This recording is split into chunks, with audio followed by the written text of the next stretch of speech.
welcome to Retirement Tax Matters. I'm Adam Reed. This is Garrett Crawford. Good morning. Our resident CFP. How you feeling this morning? Doing pretty good. Another week, another tax planning podcast. Highlight of our weeks, right? Well, and it's nice to be kind of back in the saddle. We took a week off for Thanksgiving, some things here and there, and so kind of getting back into our flow. It's funny, we were just joking though. Christmas falls on a Thursday, and we record these on Thursday mornings. So I said, bring your gifts and have a coffee, and we'll unwrap gifts together and record an episode. Live stream from our living rooms. Yeah, exactly. So.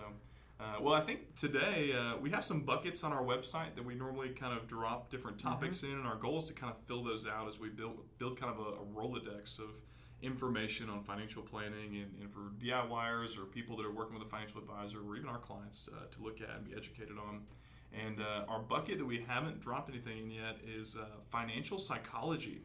So if you're watching at home, go ahead and lay out on your bed and just kind of look up at the ceiling and do some visualization and come along for the ride. Yeah, it's funny, save the best for last is what I was going to say, but then I just thought how much of our job really is, not like psychiatrist related, but at the same time, like money and emotions and the way we feel about it, honestly, is probably more than half of what we do as advisors. And so we can lean towards technical topics all day, but how we feel about money is really important. Yeah. A married couple with very different upbringings, different perspectives coming together, trying to talk about one of, I think, the top 3 topics that lead to divorce.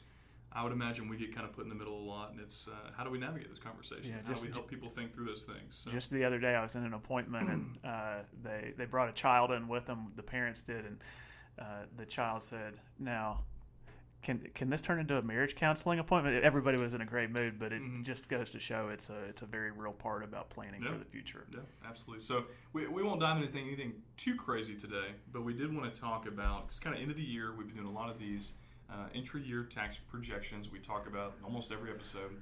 We've been helping people do Roth conversions, and so we have a lot of clients that are in this high net worth space. They have a lot of cash on hand, a lot of investments, and even though these people are well off and have substantial resources, tax aversion, not tax evasion, tax aversion, people being averse to taxes, has impacted a lot of the conversations we've had this year on how we're going to foot the tax bill for Roth conversions and other things we might be doing. So I don't know, give me some insight on what you're seeing as we see more and more people that, I just don't want to do the tax, to do maybe what's financially the most prudent decision. Yeah, we could talk a long time about that, but I would start with this revolution of financial planners doing tax planning. It has not been a forever thing. You could go back and watch our very first podcast, and I talk a lot about that, but I think what I found, the more that I do tax planning for really kind of the niche of this podcast, which is high net worth retirees, somewhere in that $2 to $8 million range, I come across people more and more regularly that just hate paying taxes. And so maybe 5, 6, 7, 8 years ago, that didn't come up as often.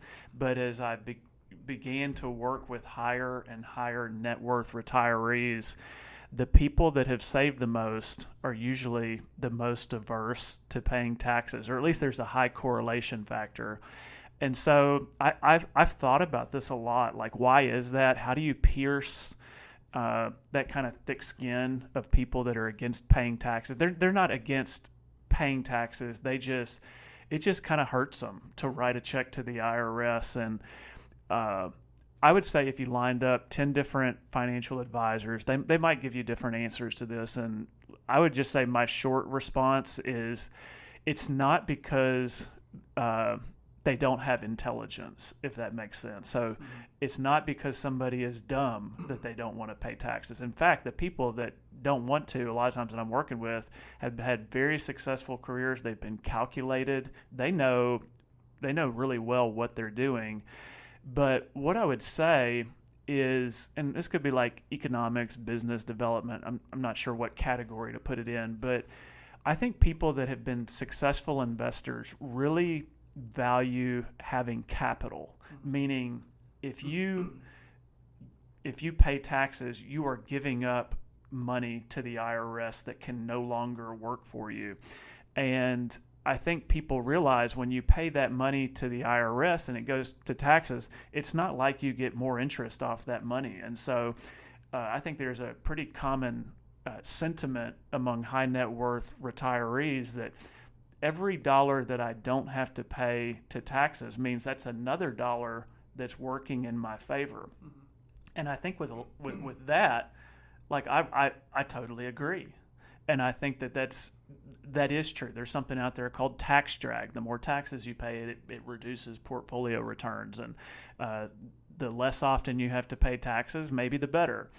But I think that idea of what got you to be a successful retired person with a lot of money saved, that myopic view of it being hurtful, an aversion to paying taxes, I think can be difficult to push through. And we might hit this later in the conversation. If I don't, we can do another conversation or podcast.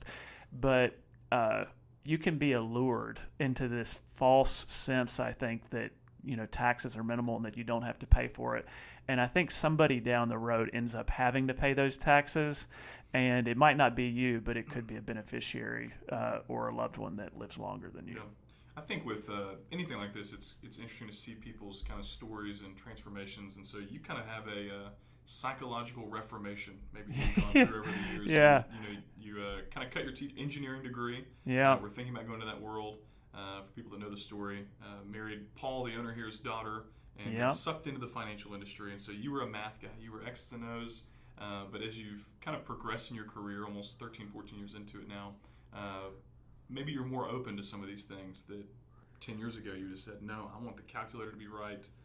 So what changed there, and what are some things that you've gone through that might help somebody at home that's got the calculator out going crazy that I don't know about the Roth conversion?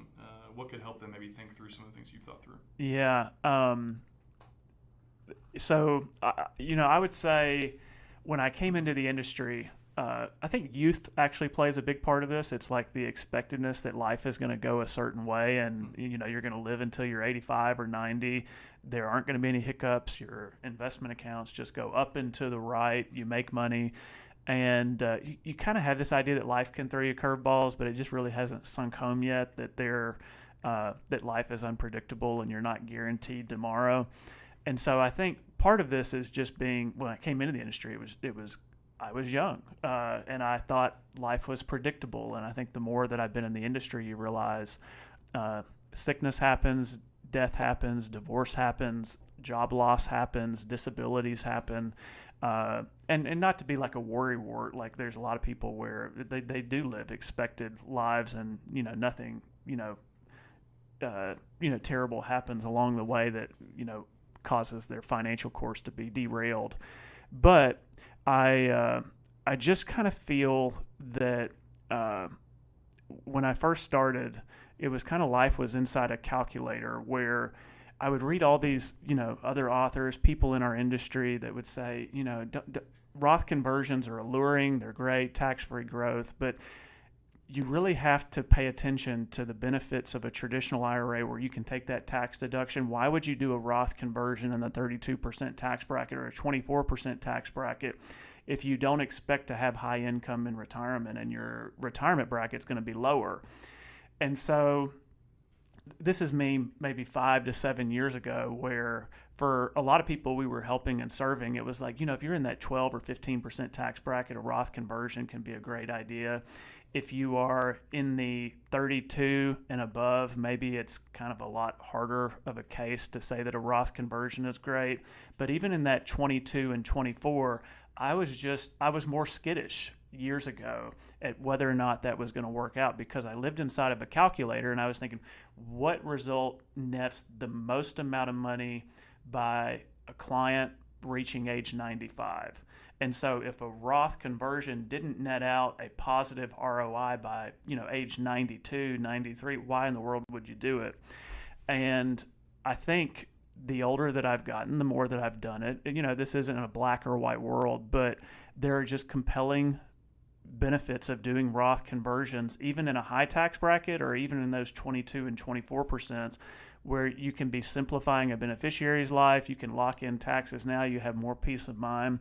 It's kind of like paying off a mortgage of your house. Sometimes it mathematically doesn't make sense to do that, but people still do it. Why? Because they love being debt-free. And so everybody's a little bit different, but living life inside of a calculator, again, and this aversion to paying taxes, sometimes it helps to zoom out and see the big picture, and maybe it's not an ROI that's the final goal, instead maybe simplicity.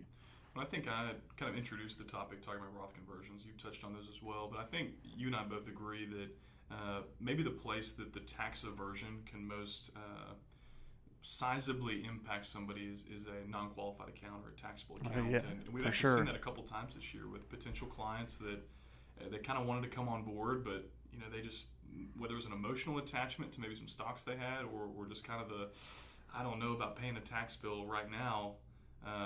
Kind of walk me through that and how that actually maybe hurts you more down the road having that tax aversion now. Because Roth conversions, we have workarounds with it. We can do tax withholdings and different things. That world, if you aren't willing to pay the sticker price and go through the sticker shock of that, you just kind of get stuck. You get in place. So and sure, instead of framing it as like right versus wrong, I'd go back to what I said at the beginning, where I think these people that are avoidant, that have an avoidance to selling things because it's going to generate taxes, it starts with, if I sell something, I'm going to have to pay taxes. That means I'm going to have less money. I'd rather this thing just work for me the rest of my life. And the other one is they've heard people say, successful investors are the people that can hold on to a stock and never sell.